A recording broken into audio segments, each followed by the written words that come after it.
This is Bob Carson, one half of the critically acclaimed podcast Mob Chats, and of course, host of Carson's Corner MMA podcast. And I'm with the man, the myth, the legend, a man who needs no introduction worldwide, Mr. Matthew Granahan. We're going to get right into it. Matthew has a brilliant proposal with regards to abortion, how to potentially solve the abortion issue. And Matthew, take it away, man. Sure, Bob. I tend to try to keep my toes out of the cesspool of depravity that is American politics. As our mutual friend Larry Mazza says, poly is many and ticks are blood-sucking insects. But, abortion's been in the news lately, and it's always been a contentious issue. And I have sort of a unifying proposal, which is hard to do with an issue like that. First of all, real quick, I think with the Supreme Court, I think that's an inevitability, no matter your opinion, one way or the other on the subject. It was an overreach by the court to try to affirm a right that wasn't enumerated in the Constitution. Even pro-abortion justices like Ruth Bader Ginsburg said that. So I think that leak was awful because that leak is very dangerous. Leaking out the Supreme Court's really been very political since the Roe v. Wade issue, and it wasn't supposed to be political. And I think it should always been left up to the states, but that's neither here nor there with my proposal. Again, regardless of your opinion on it, I think Bill Clinton said it best years ago from more the pro-choice side when he said abortion should be safe, legal, and rare. And we've done very little to make it rare. And I think in the Black community, as Charles Faulkner said on my old show, King's Court, a proud Black police officer in Baltimore and world silver medalist in freestyle wrestling, a bronze medalist, he said it best when he said there's almost like a genocide in the Black community with all of these abortions. And our government, they give billions, just gave $40 billion to Ukraine. They often put America last. We have these bases in all these foreign countries you can't even pronounce, and it is all done to advance what's known as the military industrial complex and to benefit companies like Lockheed Martin. And what I want to do is invest at home, invest in the inner city communities. And not that abortion is just going on in the inner city communities, but my proposal is this, and it's very simple. I want to have a federal program, nationwide program that I think Republicans and Democrats could both get behind that will benefit women who have unwanted pregnancies. Now, my idea is I'm open to a lot of different suggestions on how it be implemented and the specifics, but it's essentially simple. There's a lot of folks who can't have children that go abroad to adopt. I have an example of a couple of friends of mine that were in that instance. And there are so many children here at home that need loving homes. And I think we should celebrate adoption and celebrate a young woman's decision to keep her child. Again, safe, legal, and rare. And provide that woman with the very best top shelf medical coverage during their pregnancy and with their doctor's visits and full pay, as far as not worrying about paying out of pocket for the birth itself. And then my idea is to give these women a real incentive to do so. And the reason why a lot of these women have abortions is because it's financial. A lot of times the guys want to encourage it because they're so scared about the ridiculous amount of child support and alimony, the divorce industrial complex going on in this country. And a lot of times the women, they just don't, if they don't want the child, is that a home that we really want to have that child raised in, when there's so many folks who can't have children that could provide those loving homes? So I think it could be done through commercials on television to celebrate adoption, and through a real federal program for these women to help them financially, because the reason why they have these abortions so often is financial. And that program could be, there would have to be a monetary incentive. And I think $40 to $50,000 up front is reasonable, considering it's a lot for this woman to bring this child into the world that she's not going to keep, but also celebrating that decision to do that, helping them with college, with free college, if they choose to do that, with through state universities. And in addition to that one-time lump sum, helping them periodically, throughout their life to get onto their feet. That will help them have a nice nest egg. And that's essentially my proposal. So often with a lot of these issues, it's disingenuous on both sides. The pro-choice and the pro-life side, neither side really has a solution. They use it as a wedge issue. If Biden wanted to right now, he has the votes to affirm abortion as a right. With this thing going on with the Supreme Court, he's not going to do it because he wants it to be an issue that he can run on and scare voters. So regardless of your opinion, one way or the other on the issue, I think that the majority of us can agree that abortion is not a good thing. It's not a desired thing.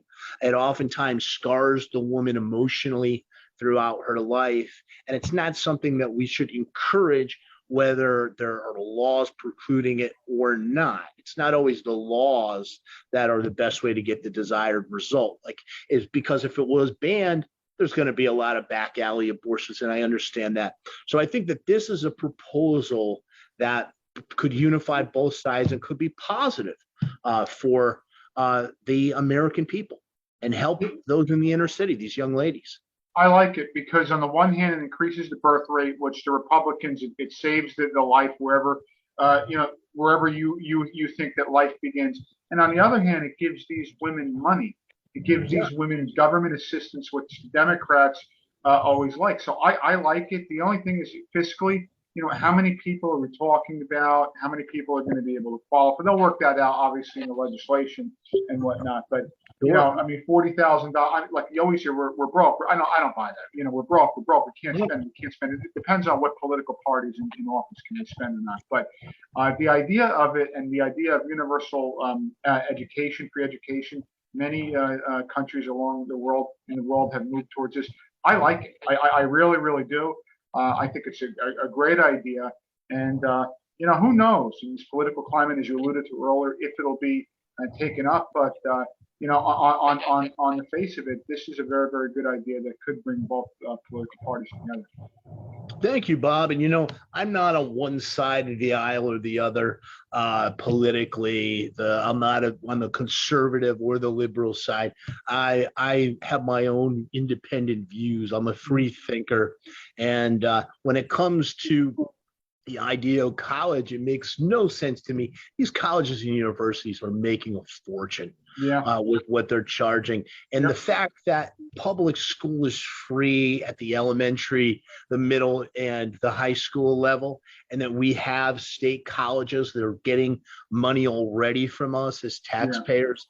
I've always thought that there should be free college. I think it's insane that we don't have it. And I lean more liberal on healthcare as well. I mean, I basically believe in a true America first. Trump's, and there were a lot of great things that I liked about Trump, America first. And I believe that instead of trying to enrich the military-industrial complex that's what all this is about with the Ukraine.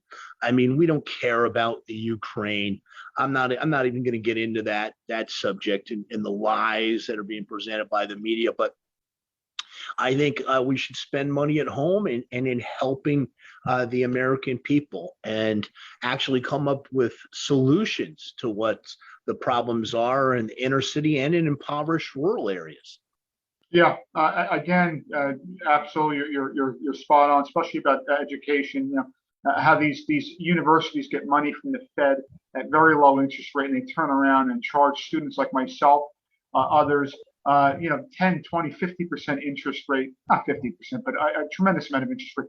We have more student loan debt right now than credit card debt in America. And what is a college education nowadays? It's nothing. It's almost meaningless. I hate to say it. Yeah. You go to New York City, the average bartender has a bachelor's degree. I have 3 college degrees, and you know what I'm doing? Well, I have many properties, many businesses, some of which are legitimate, but you get the point. And your point is well taken. This is a very, very good issue. And perhaps it'll come to fruition in the right political climate. The right person, the right issue comes, the right Congress. So many different variables that could lead to this. But again, this is a very, very good proposal that politicians would be wise to adopt. So if anybody's out there watching this, okay, take notes. So take out your, as Joe Clark would say, take out your pencils and write. You write down the specifics of this proposal by the King of Connecticut, Matthew Granahan. Before we wrap it up, anything you want to say? Any links or social media sites you want to give out? Yeah, just check out my numerous commentaries on the Hannibal TV. I just posted a really cool match from 5 years ago to raise money for my old wrestling team for my alma mater. It was a lot of fun. Check out my feud with the Nature Boy Ric Flair. Check out Mob Chats, and absolutely check out the TBT podcast, Berman Law Group, and most importantly, if you're here in the state of Florida and you have any issues where you need an attorney, reach out to me, message me on my Instagram, king.of.connecticut, spelled out, or on Facebook at Matthew J. Granahan. And we also have 10X Law that I represent all over the United States for personal injury. So if you've been injured in a car accident, any type of personal injury, reach out to me. We'll get you the compensation that you deserve. And let's start to come together, folks, and let's realize that the media and these politicians, they're just trying to divide us over these issues, and let's come up with just some ideas like I had. I just had this idea. I've just heard this whole thing with Roe v. Wade, and I was listening to Dan and Don's podcast with Dan Sever, and check out my extended interview I just did with Dan, also on TBT podcast. And I just came up with this. And one other thing I want to promote, I've got the gorgeous Renee Michelle from WWE and AEW coming down to do a commercial with me at Berman Law Group in Boca Raton. And also she's coming on the TBT podcast. Bob, you've been down to our studio in Boca. Yeah. You've seen our gym, the Exclusive Training Center. You've been a guest on the show. So why don't we close out with you sharing your experience from being down there in Boca Raton?